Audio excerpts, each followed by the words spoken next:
Hello everyone. তো গতকালকে গেছে হচ্ছে আমার জন্মদিন। তো জন্মদিন উপলক্ষে গতকালকে তো কেক কাটার সুযোগ হয় নাই। তো আজকে আসছি হচ্ছে বাড়িতে। আজকে হচ্ছে 20শে আগস্ট। তো 19শে আগস্ট মূলত আমার জন্মদিন পালন করা হয়, অন্যান্য বার তো এরকমভাবেই করেছি।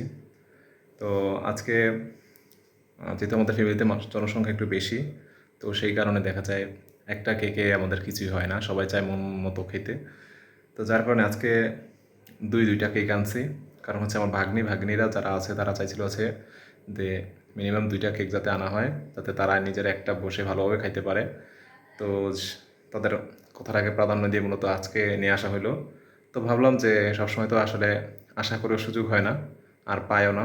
তো যাক, আমার কাছে যেহেতু আবদার করেছে, চেষ্টা করি নিয়ে যাওয়ার জন্য। তো আমাদের বাজার থেকে নিয়ে আসছি, আর এখান থেকে মূলত আমরা সচরাচর কেক খাই। তো এদের কেকগুলো বেশ ভালো, মানে নর্মাল দোকান থেকে কেনার চাইতে এদের আমাদের সামনেই বানিয়ে দেয়। তো এটা খুব ভালো খেতে। আসেন আপনাদের দেখাই। তো এই দুইটা কেক মূলত আমি আনছি। তো এটা হচ্ছে একটা, যদি এখনও খুলি নাই, এটা আস্তে আস্তে করে খুলবো। কাটার কোনো বিশেষ সিস্টেম নাই, জাস্ট খেয়ে ফেলবো আর কি। সবাইকে ভাগ করে দিব, তারপরে খেয়ে ফেলবো। এটা মূলত আমাদের বাজার থেকে আনা কেকগুলি চকলেট কেক, আর চকলেট ফ্লেভারটাই আমাদের বাড়ির মানুষজন খেতে খুব পছন্দ করে, সেই করে মূলত এটা আনা।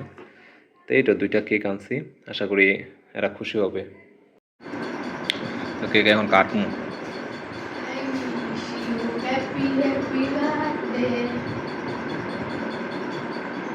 তো চলে আসছি আমরা সবাই কেক কাটতে।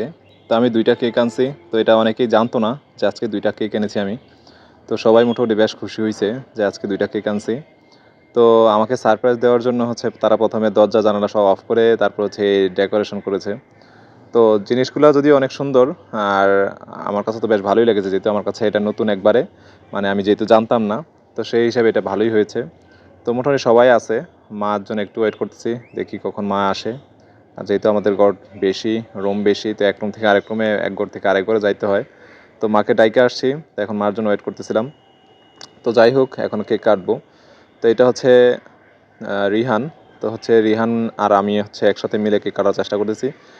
তো দুইটা কেক আনছি, এখন দুইটাকে যেহেতু কাটতে হবে, তো দুইটাতেই একটা একটা করে হচ্ছে দিয়ে নিলাম, কাট করে নিলাম। তো এই কাটতে দেরি আছে, কেক শেষ হতে কিন্তু বেশি দেরি হবে না, কারণ মানুষজন বেশি, কেক খুব দ্রুত শেষ হয়ে যাবে। আর এবার আসলে বেশি করে কেক আনার একটাই উদ্দেশ্য, যাতে সবাই মন ভরে সবাই কেক খেতে পারে। তো সেই কারণে মূলত বেশি করে কেক আনছি। তো যাই হোক, কেকটা যখন কিনছি, যদিও মনটা খুব মানে খারাপ ছিল, তারপরে যখন দেখলাম যে সবার উত্তেজনা একটু বেশি, তখন কিন্তু আসলে মনটা ভালো হয়ে গেছে। আর এখন কেক কাটার পরে সবাইকে এখন খাওয়ানোর পালা। যদিও খুব বেশি যে গিফট পেয়েছি এরকম না, কারণ আমি গিফটের আশা করে আসলে জন্মদিন করি নাই। গতকালকে জন্মদিন ছিল, আজকে সবাই মোটামুটি উপস্থিত আছে, আর আমারও আজকে সুযোগ হয়েছে কেক কাটার। তো সবাই যে আমার কাছে আছে এটাই অনেক কিছু। যে একটা গিফট পেয়েছি এটার জন্যই আমি অনেক বেশি খুশি। যে গিফট দিয়েছে তাকেও অনেক বেশি ধন্যবাদ, যে আমার কথা মাথায় রাখার জন্য।